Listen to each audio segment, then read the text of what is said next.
2026 সালের এইচএসসি, আলিম ও সমমান পরীক্ষা নিয়ে নতুন সিদ্ধান্ত নিয়েছে শিক্ষা মন্ত্রণালয়। সিদ্ধান্ত অনুযায়ী জাতীয় শিক্ষাক্রম ও পাঠ্যপুস্তক বোর্ড প্রণীত পূর্ণাঙ্গ পাঠ্যসূচি অনুযায়ী পরীক্ষা অনুষ্ঠিত হবে।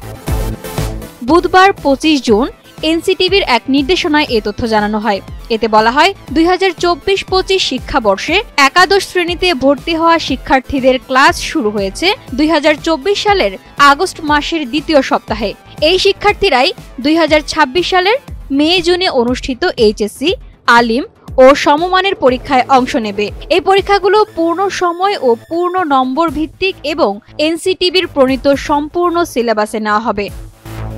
করোনা ভাইরাসের সংক্রমণ ছড়িয়ে পড়ার পর কয়েক বছর সংক্ষিপ্ত সিলেবাসে পরীক্ষা হচ্ছিল।